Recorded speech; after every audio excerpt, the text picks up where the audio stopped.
Assalamualaikum warahmatullahi ta'ala wabarakatuh. Waalaikumsalam, Waalaikumsalam, madam. madam. Hai, madam. Ya Alif, cuti selama seminggu. Sekarang ni ada masuk balik ke dalam minggu yang ketujuh. Okay, so apa-apa pun sebelum kita mulakan kelas, kita buka dulu dengan surah Al-Fatihah.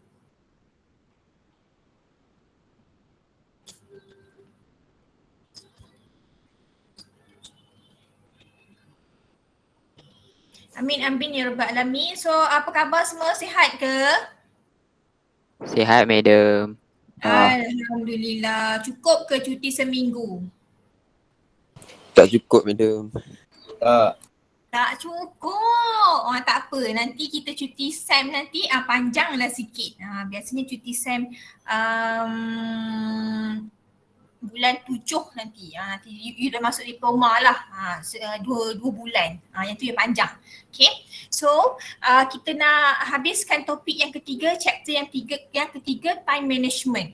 Okay, currently participant 35 baru ni kelas rep 35. Tak sampai lagi. Kita punya kelas ada 43. 35, 4, 3, 8 orang lagi. Panggil mana yang tak masuk tu cepat-cepat sikit masuk. Kelas dah nak memula. Okay. So penghantaran chapter pertama, chapter kedua telah pun berlalu. Mungkin ada yang hantar lambat, mungkin yang tak hantar lagi pun kemungkinan ada. Okay. So yang topik yang ketiga ni pun minggu ni you dah boleh start hantar lah. Okay, sebab minggu ni kita akan habiskan chapter yang ketiga ni. Okay, so kita start dengan tajuk identify time available for study. Kita masih lagi membincangkan tentang time management. Okay, so kita nak identify bila kita nak study. Okay, so macam mana kita nak pastikan masa itu adalah masa yang betul untuk kita study. Ada orang macam fikir bila nak study tak ada masa, dengan assignmentnya lagi, dengan kelasnya lagi, dengan nak tengok TV-nya lagi, mana ada masa nak study. So kita nak identify bila masa yang sesuai sebenarnya untuk you study. So the first one, kita menggunakan teknik complete a fixed commitment calendar, yang bermaksud you tahu tugas hakiki you sekarang ni adalah belajar, siapkan assignment, memandangkan ada yang duduk di rumah, you ada tugas hakiki yang lain juga. Komitmen terhadap keluarga. Yang ada di hostel pun sama, yang berada di college pun sama, you ada tugas lain terhadap diri sendiri, kawan-kawan dan sebagainya. Okay, so the first one, you kena write in your fixed commitment. Apa you punya fixed commitment? Contoh yang macam saya mention tadi itulah, belajar, buat assignment, tugas hakiki apa lagi? Tidur, makan, bermain. So ini you punya fixed commitment yang tak boleh lari. Mana ada orang tak makan langsung, mana ada orang tak tidur langsung. Okay, so the second thing, you can identify available study block. Benda yang menghalang you, yang ada benteng dekat depan ni, yang menghalang you untuk study, apa dia? Game ke, social media ke, movie dan sebagainya. So you identify the available study block tu lah yang menghalang you untuk study. Mungkin you suka berfoya-foya, keluar, ganggu kawan-kawan ke, tu pun dia punya block juga tu. Okay, so the next one, you can highlight the parameters of the block. Apa yang menyebabkan block tu ada. Okay, then make copies if your schedule changes. Kalau lah tiba-tiba you punya jadual berubah, kelas tiba-tiba setiap hari Jumaat ada tambahan seminar contohnya yang wajib you attend. So you kena make a copies lah. Bermaksud hak lama tu pun you ada, yang baru pun you kena ada. Jangan hak lama tu you delete terus, nanti tiba-tiba you nak refer balik dah tak ada dah. Okay, and last the last thing adalah total your available study time. So nanti bila dah habis analisis you terhadap 1, 2, 3, 4 ni, last sekali barulah you akan tengok, barulah you akan nampak berapa masa yang you ada untuk you study sahaja. Dah tolak dah yang punya tugas-tugas hakiki tadi tu, dah tolak dah. You dah analyse dah apa yang menyebabkan penghalang dan sebagainya. So you find out that sebenarnya dalam masa satu hari you boleh contribute about 2 hours untuk you study. Sebenar-benarnya ada orang 1 hours, ada orang half an hours. Sebab dia banyak sangat fix commitment dia, ataupun dia tak boleh nak atasi dia punya study block. Okay, never mind, kalau you find out that your study hours is less than 1 hour tu, bermaksud you kena betul-betul fokus. Tak boleh lah dalam masa setengah jam tu you nak jeling-jeling you punya social media, tak boleh. Buang semua tu ke tepi. Sebab quality time you untuk study adalah you find out that half an hour je sebenarnya. Okay. So cara keduanya adalah kita consider your credit load. Apa pula credit load ni, madam? Credit load ni adalah the total of contact time in class and out of the class. Bermaksud masa yang diperuntukkan untuk you berada di dalam kelas dan juga masa you di luar kelas. So you kena consider that things lah. You kena consider berapa masa dalam masa satu hari, berapa masa you ada kelas. Kira-kira MGT 3 jam, UED 1 jam, lepas tu ada ELC berapa? 2 jam mungkin. Total 5 jam sehari you ke kelas. Berapa pula total waktu yang you tak berada di kelas? Okay, so you kena find out benda tu. Okay, cara ketiga kita nak identify time needs for study adalah kita consider the difficulty level of your classes. Difficulty level. Kelas yang mana yang you rasa macam you feel more tension, ataupun you rasa kelas ni sangat kronik, memerlukan fokus yang lebih. Tak boleh main-main dalam kelas ni. You find out itu. Dan yang keempat, consider your grade goals. Apa yang you nak capai ni untuk subjek UED, nak dapat apa? A ke B ke C ke? Kalau untuk subjek saya punya MGT, saya pernah buat what is your goals, your target. First day tu saya suruh previous dia punya senior lah, AC borang tu, ada yang nak dapat B, yang A ramailah, tapi ada yang nak dapat B saja pun cukup lah, madam. Sudah.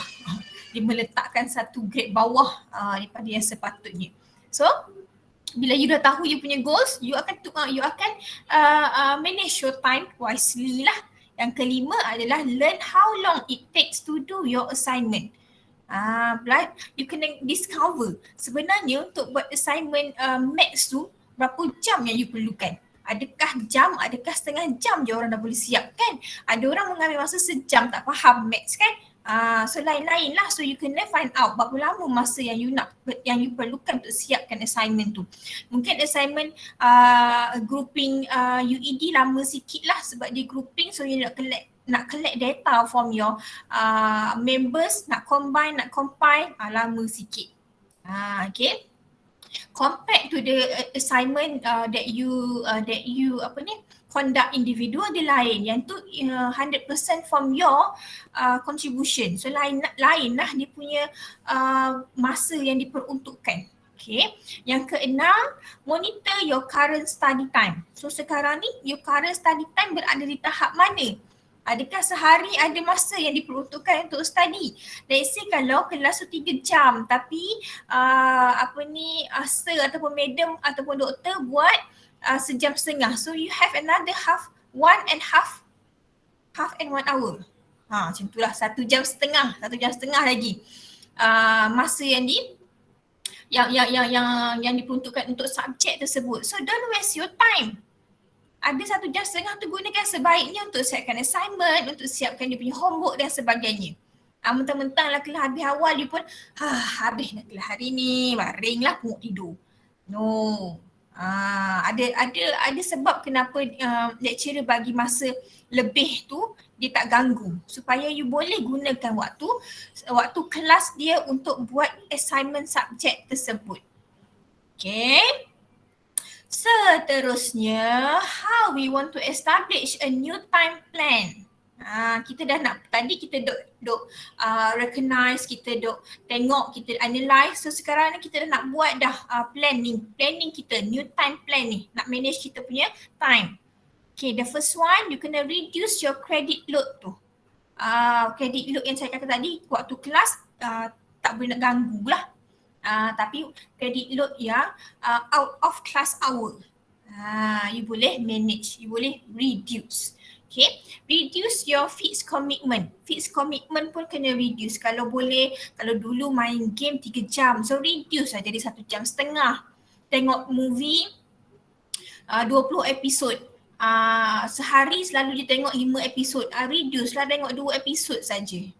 Okay, apa lagi? Cut back on extra curricular activities. Maybe yang ni yang ada kat rumah tak ada lah. Yang ada dekat asrama dia nak beriadah, main. Tak kira masa, malam pun main. Malam pun pergi court badminton, siang pergi main bola, main apa lagi, buat tampar lah, bola jaring lah, apalah. So you kena cut. Kalau you rasa you ada lots of assignment, you have coming exam, so you kena cut your extracurricular activities ni lah. Beriadah boleh, sebenarnya beriadah ni dalam masa satu minggu, 3 kali seminggu, 20 minit setiap sesi. So itu yang betul-betulnya. Kalau you go beyond 1 hour and a half, bermaksud you kalau you ada extra assignment, you kena cut lah. Benda tu sejam dah cukup dah, you boleh beriadah. Okay, sekarang ni pun maghrib pun masuk awal pukul 7 kan. So 6.30 tu dah boleh balik lah. Keluar pukul 5, 6.30 balik lah. Okay. Alright, so another one, kita kena create an assignment calendar. Siapa sini ada assignment calendar? Ada tak? Yang ada satu kalender, mungkin lecturer dah bagi tahu. Okay, assignment 1 hantar bila, assignment 2 hantar bila, assignment 3 hantar bila. Ni subjek ni. Subjek math pula assessment ni hantar bila. Ada tak? Ada tak orang buat assignment calendar? Kalau ada, angkat tangan. Oh, tiada lah ya. Tak ada orang yang buat. Okay, lepas ni boleh buat. Buatlah assignment calendar. Yang mana yang dah lepas tu, cancel besar-besar. Bermaksud you dah pun selamat hantar assignment tu. Selamat hantar task tu. Okay, so bila you ada kalender, assignment calendar ni, of course lah you punya time management mesti akan berubah. You tahu, dah nak dekat hantar dah ni, kena kurangkan main, kurangkan tengok TV, kurangkan gayut dengan makwa-makwa. Okay. And another one, you kena prepare a running list. Yang mana yang perlu you dahulukan, mana yang kena hantar dulu. Yang tu yang you kena siapkan. Kalau even though dia punya perbezaan tarikh tu sehari 2 pun. Assignment maths antara hari Selasa, assignment apa lagi, CTU ada juga assignment hantar Khamis. So you kena siapkan yang maths dululah. So you have another extra time, 1 ke 2 hari untuk siapkan CTU. Okay, use daily to-do list. Hari-hari you kena buat apa, hari ni apa nak kena buat. Bila dah siap, tik. Yang ni memang saya practice. Use daily to-do list. What to do today, tarikh apa, tulis apa nak kena buat. So that lepas ni kita, kadang-kadang kita lupa nak buat hari nak buat apa, dah tertangguh esok pula buat. Padahal benda tu boleh disiapkan in one day. Hari tu boleh dah siap dah sebenarnya. You kena buat daily to-do list. Nak organize your study time. Right? Seterusnya, schedule your study task to stay motivated. Macam mana nak stay motivated? Kita nak buat jadual ni, tapi kita nak stay motivated, sentiasa follow jadual tu. Okay, mungkin kita boleh guna teknik assign task to available study time. Bila masa waktu yang sesuai untuk kita buat tugasan tersebut. Kita use your fixed commitment calendar. Tadi tu yang kita study, yang kita discuss pasal fixed commitment calendar. Yang mana tugasan hakiki yang perlu you laksanakan. So you boleh suit you boleh masukkan dalam study you juga. Okay, use your daytime study hours. Okay, use time between classes. Yang ni saya kata ni between classes ni kadang-kadang ada pensyarah yang lepas kelas di awal, sejam awal pun ada. Saya kadang-kadang saya kalau GMAT untuk kelas MGT ataupun kelas diploma saya I won't take more than 2 hours. Sebab saya tahu you menggunakan data, sebab saya tahu ada student yang terkeluar, ada yang keluar masuk. So once saya dah siap, saya dah complete discuss about the topic, so saya release awal. Tapi saya selalu cakap, even though saya release awal, masa ni gunakan untuk siapkan assignment saya. Jangan pergi buat benda lain pula. Okay, take breaks. Make sure ada breaks. Ni kalau yang terlampau rajin pun tak boleh juga, yang terlampau fokus pun tak boleh. Dia kena chill-chill je, you kena balance. Ada masa you break. You tahu you ni kalau study 15 minit je you boleh duduk depan tu. Let's say kalau study hours you 2 jam. Kalau study hours setengah jam, tak payahlah pergi ke mana, duduk lah. Kalau you find out that yourself boleh study dalam masa 2 jam. Mungkin setengah jam selepas study, take a break kejap, renung dinding kejap, buat stretching kejap. Okay, tackle difficult assignments first. Yang mana assignment yang memerlukan masa yang lebih, yang memerlukan tumpuan yang lebih, you buatlah yang tu dulu. Hak senang-senang tu nantilah. Hak senang-senang ni mungkin masa yang diperlukan tak lama pun. Tuntang siap dah. Hak susah ni lama sikit nak kena buat. So you buat hak lama tu dulu. Okay. You switch the subject. You break the task down. You tengok assignment tu macam-macam qualification yang you kena buat. You kena buat contohlah, kena buat interview, kena set interview, kena buat report, kena buat video. So banyak benda yang you kena buat.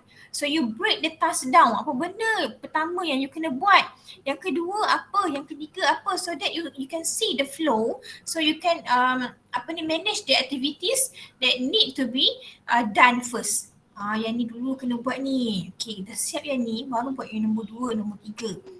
Macam tu.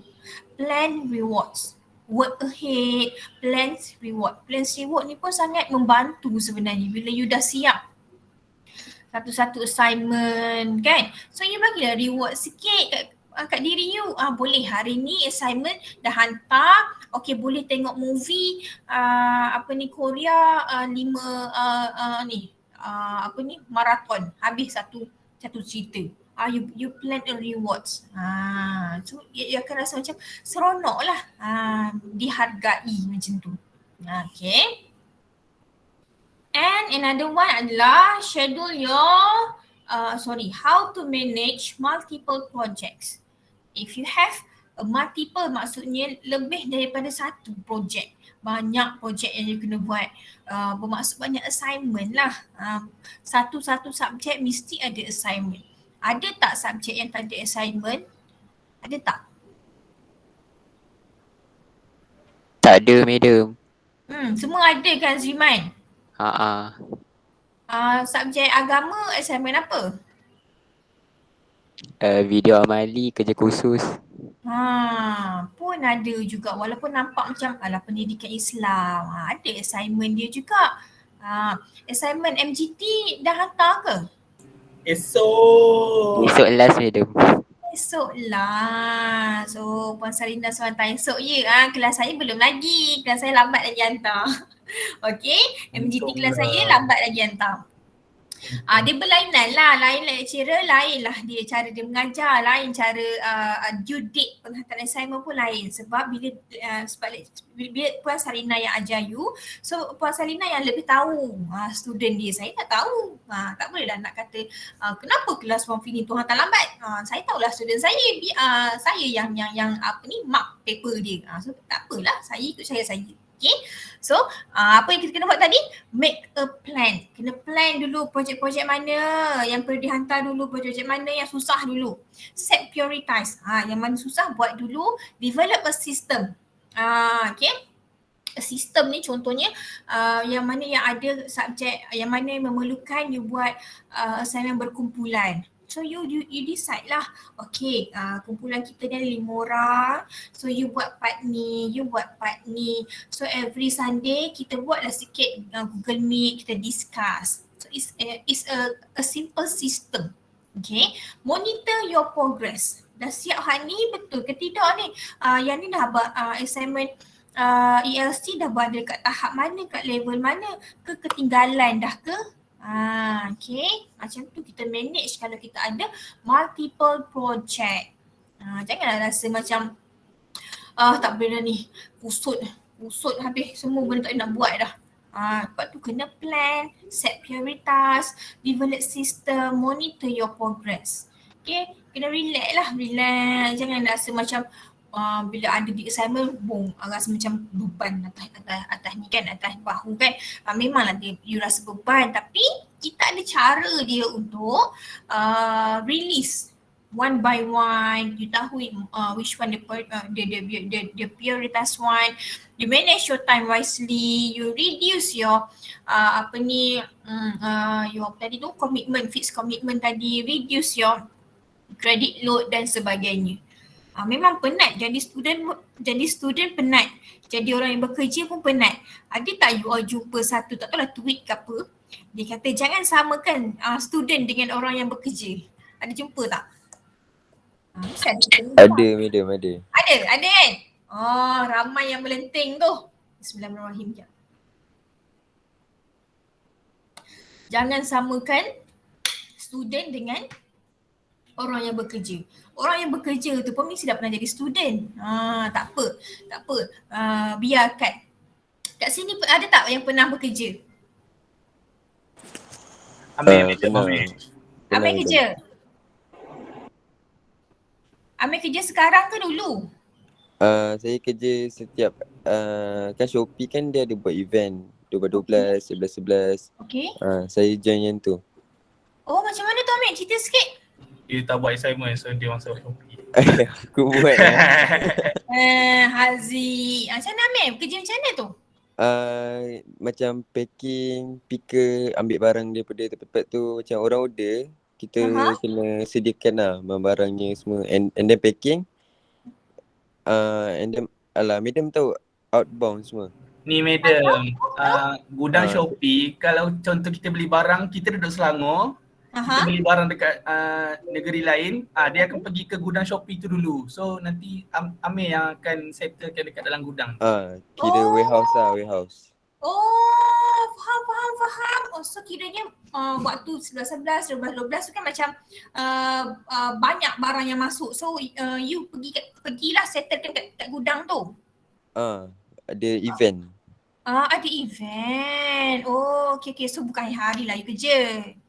Tak adalah. Sebab penat madam di situ. Tak apa. Gain knowledge lah. Okay. First time saya dengar kerja macam tu. Ingat kan ada yang kerja hari-hari, kerja part time. Tapi yang ni berdasarkan ni kan, kerja 12-12, 11-11 menarik-narik. Itu pun menarik juga. So bila kita dah kerja, kita hanya orang yang pernah bekerja je tahu macam mana dia punya kepenatan, dia punya stres. Lain sebenarnya dengan yang kita belajar. Tapi dua-dua memang ada stres, dua-dua memang ada kepenatan dia. Okay. So tak boleh salahkan mana-mana pihak lah. So kedua-dua pun kena belajar ni UED ni. Kena tahu macam mana nak manage kita punya timetable. Alright, seterusnya. 3 main causes of procrastination. Apakah itu procrastination? Ada ni 2 minggu lepas saya dah cerita pasal procrastinate. Sama lah tu procrastination. Apa maksud dia? Google ni cepat. Maksud dia apa? Procrastinate maksudnya apa? Penangguhan madam. Penangguhan. Yang orang suka menangguh lah, penangguhan kerja. So kenapa orang selalu buat penangguhan kerja?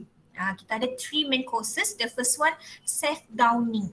Diri sendiri yang rasa negative vibe. Diri sendiri yang rasa tak boleh buat. Okay. Low frustration tolerance. Semua orang pernah mengalami saat frust. Bukan frust bercinta saja, frust tak boleh nak compete dengan kawan lain, frust tak siapkan assignment pun ada, tapi you tak tolerance dengan benda tu. Contohnya bila you gagal. Kan semua orang pernah gagal, tapi bila gagal tu you rasa macam itulah pengakhirannya. You tak terima kegagalan tu. So sama lah dengan frustration ni. Bila you frust, you kena sehari dua tak apalah. So you kena come back. You kena refresh. Janganlah you rasa macam bila dah frust tu dah tak boleh dah. Tak boleh dah. Sebab tu lah bila assignment maths tu susah, tak reti nak kira, biarlah. Dah tak nak buat dah. So assignment pun tangguh-tangguh. Task pun tangguh-tangguh. Nantilah, dah tak reti. Macam tu. Okay. And another one adalah hostility. Okay. Apa yang dimaksudkan dengan hostility ni, dia macam seseorang yang tak suka berkawan, unfriend. Seorang yang suka bermusuhan, tak boleh lah. Kalau kita buat satu tugasan, kalau kita ada satu assignment, kita kena banyak bertanya dengan kawan-kawan, kena banyak berkomunikasi dengan kawan-kawan. Kalau kita buat seorang-seorang tu yang kita rasa macam tak best tu, rasa macam semua benda tak tahu, kena tanya kawan-kawan dulu. Dan macam saya study dulu, saya tak ada medium WhatsApp group lah, apalah. Nak contact dengan lecturer pun takut. Tak berani. Okay. So kawan-kawan ni lah tempat kita bergantung. Betul ke informasi ni? Kelas rap betul ke macam ni? Tak nak hantar betul ke tarikh ni?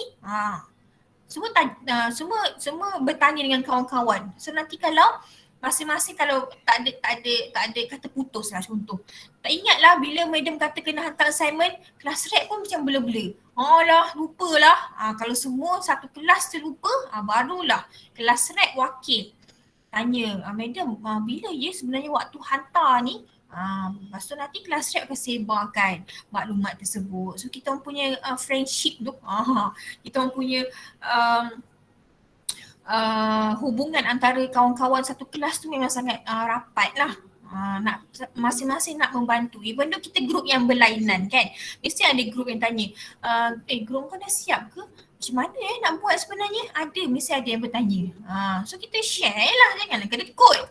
Okay. Dan why student procrastinate? Because of the first one adalah lack of motivation. Lack of motivation can be happen kalau kita weren't successful the last time. Dulu dah pernah gagal. Dulu dah pernah buat tapi tak jadi. Sebab itulah dia terbawa-bawa benda tu sampai ke sekarang. Ya buat pun bukan jadi pun. Buat pun bukan dapat A pun. Macam tu prasangka dia. Dulu you kena faham konsep dalam hidup ni. Hidup ini kan satu ujian kan. So bila you study, you dah study hard but you don't get what you want. Macam tu. So kiranya bila perkara itu terjadi, you kena faham qada dan qadar, you kena faham rezeki, you kena faham rezeki yang tertangguh juga. Benda ni pun saya pernah terjadi kepada diri saya. I weren't successful the last time. Saya bukan pandai daripada lahir. Pandai, tak pandai sekejap, pandai sikit. Macam itulah, dia ada level-level ni. UPSR pandai, PMR tak pandai sikit, SPM ala-ala, matrik so-so juga, degree pandai sangat, macam tu. Master pandai. So dia ada time-time ni tak berapa nak sukses. Okay, bila kita tak berapa nak sukses, kita kena sentiasa bagi tahu dekat diri kita, rezeki saya belum sampai lagi. kita study macam orang lain juga. Tapi kenapa orang lain senang nak faham AdMed tu? Kenapa saya tak boleh nak buat AdMed tu? Okay. So bila dapat result ada orang dapat A+ AdMed tu, bagus gila. Pandai gila rasa kan. Tapi jangan jadikan benda yang kita tak pandai sekarang ni in future kita takkan pandai. Ada student PPT dulu Math Math dia. Bila masuk program PPT, result dia A Math. Sebenarnya benda tu kita salah. Mungkin cara study salah, cara kita jawab soalan tu sebenarnya salah. So bila kita polish back dekat dalam PPT, dia boleh buat Math tu sebenarnya. Okay. Dan the task isn't relevant. Dia rasa macam buat soalan Math banyak kali pun tak faham juga, tak relevant.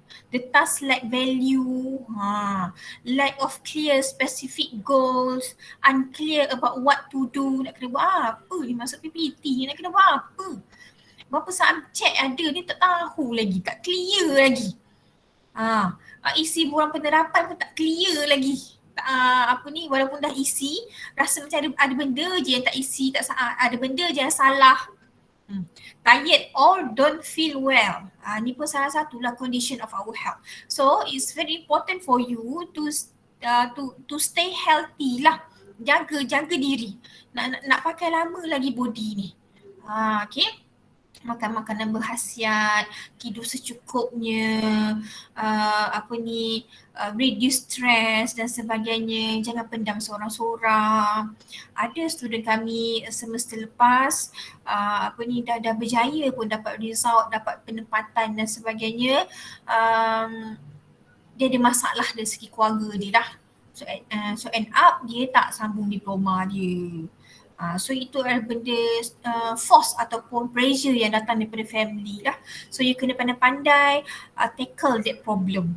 Jangan jadikan dia sebagai benda yang boleh menghalang you daripada berjaya. Okay. Seterusnya tu dari segi lack of motivation tadi. Kalau lack of self-regulation yang datang daripada diri you sendiri. Okay, not planning ahead. Whatever you do, anything lah sebenarnya you kena plan.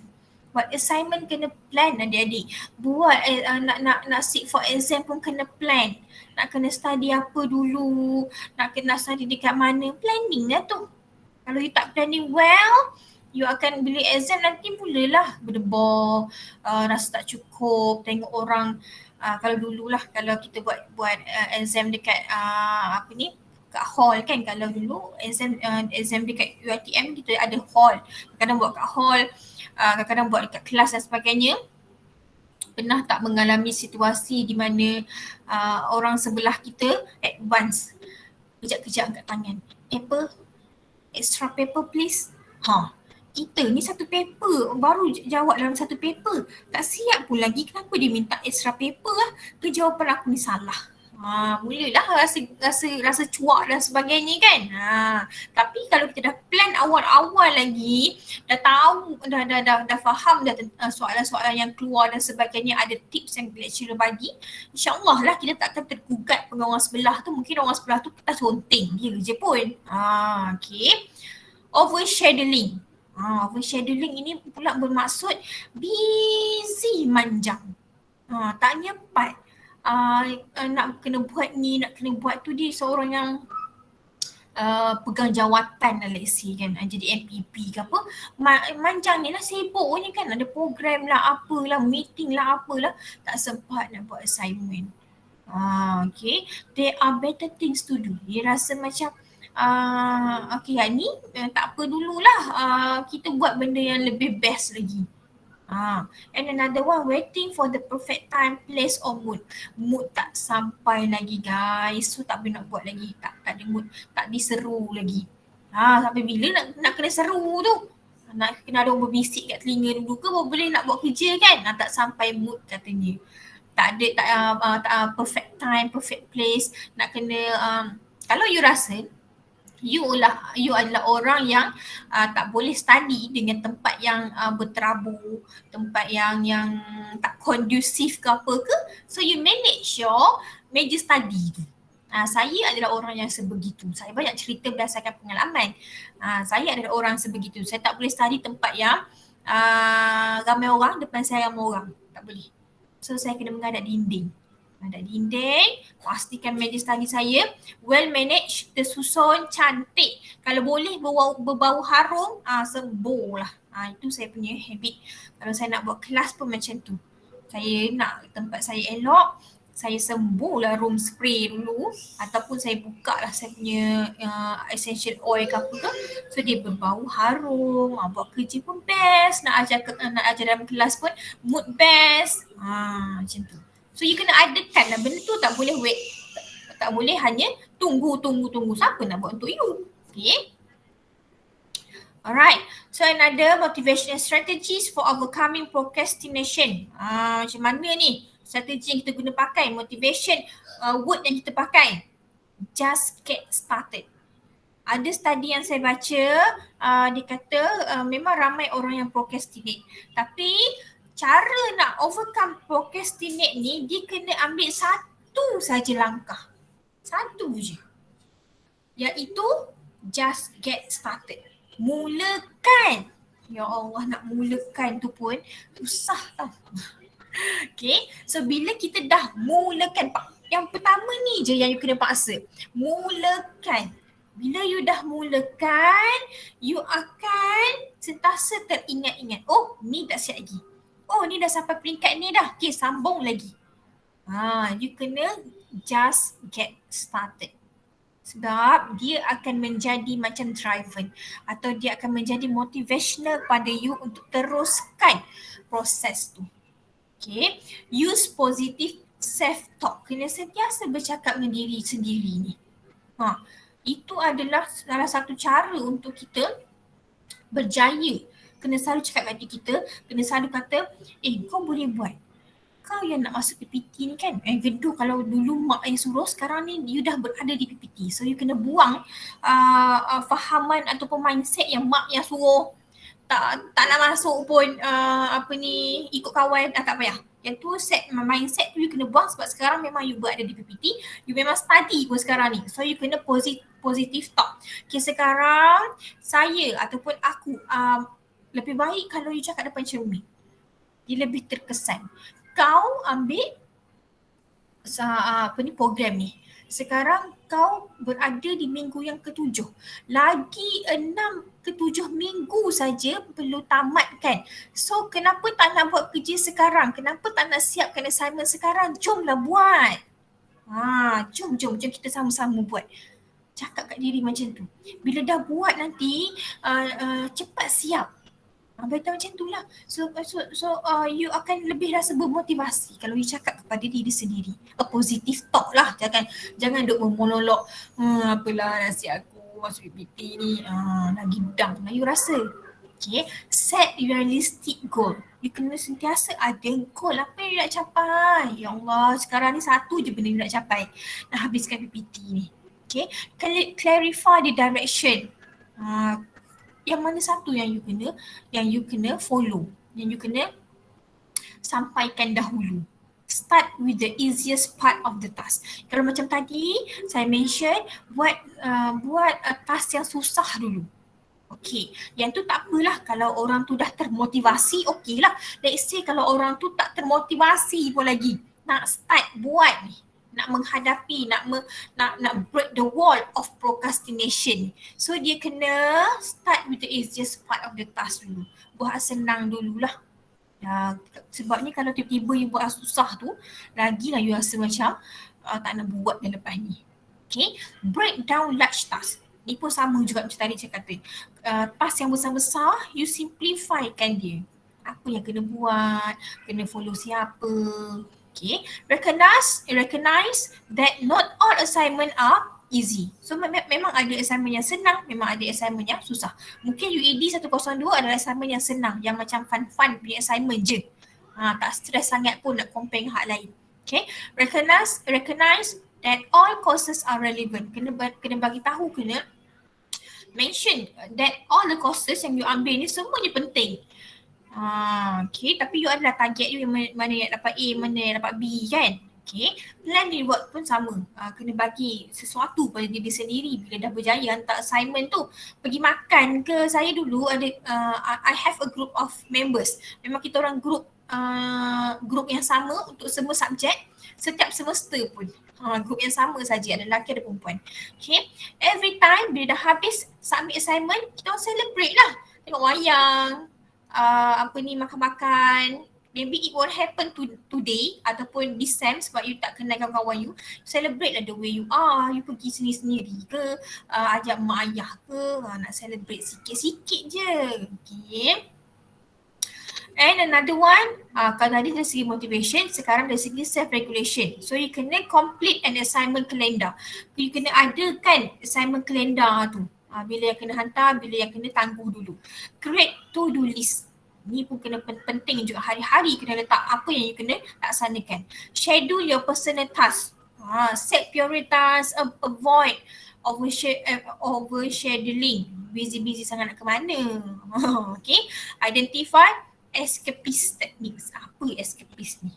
Escapist ini bermaksud kita nak avoid a boring life. Macam tu. So kita nak escape. Kita nak rasa macam duduk dalam PPT ni best. Kita nak rasa macam buat assignment tu best, hari ke kelas tu best. So kita kena jadi escapist lah. Kita kena avoid benda yang tak bagus. Kita kena berfikiran positif. Madam, susah tau nak berfikiran positif. Ya, betul. Tak semua orang boleh positif manjang. Kawan saya buat bisnes. Dah berapa tahun 3 tahun, 4 tahun. Macam tu lah dia buat bisnes. Every time ada negative post dekat social media, unfriend. Benda kawan dia punya members dalam IG cerita pasal anti-vaksin. Contoh anti-vaksin, unfollow. Senang hidup dia. Dia kata dalam hidup dia nak benda positif saja. Tak kira lah yang post tu kawan baik ke, memang kena unfollow lah. Lepas tu alhamdulillah lah setakat ni tak kena unfollow lagi dengan dia. Maksud benda yang saya masukkan dalam social media ni positif lah. You kena avoid benda-benda yang negatif. Okay. Kalau benda tu tak boleh secara zahir je, kita kena paksa. Macam juga solat.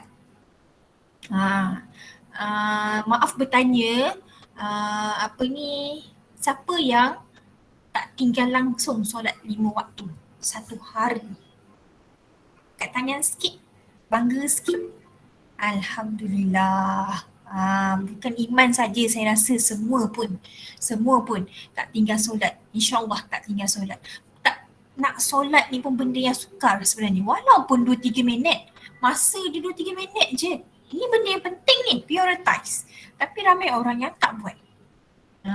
Okay, so jalan pertama, you kena paksa diri. Tak buat, paksa juga. Bangun, bangun, ambil wuduk, berdiri dekat sejadah, semayang, paksa. Lama kelamaan dia akan jadi benda yang tak buat, rasa tak tenang.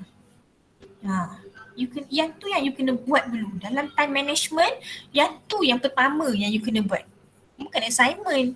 Bukan hari ke kelas mayang dulu. Kelas 2 suku. Sekarang ni 1 berapa masuk solat 1 9 minit rasanya kat sini. Solat dulu. Makan dan sebagainya. Rest kejap. Pukul 2 suku dah boleh masuk kelas dah.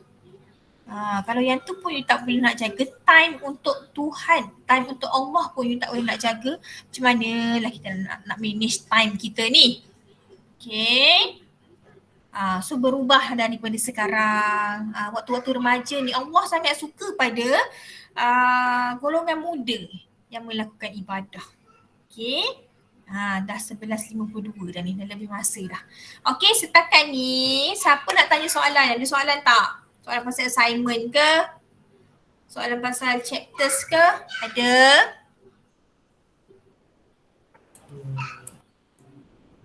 Madam. Ya. Yang assignment grouping tu, bila last hantar? Minggu minggu ke-9 Haziq. Minggu ke-7, 8, 9. Nanti saya letakkan folder dalam Google Classroom. Yang mana dah siap boleh je nak hantar. Nanti saya letakkan folder. Dia hantar yang dah siap edit untuk satu group kan? Ya, satu group atau satu saja. Okay. Anything else? Problems maybe? Relax, tak ada Alright, kalau tak ada, kita tutup kelas kita dengan tasbih kifarah dan juga surah Wal-Az.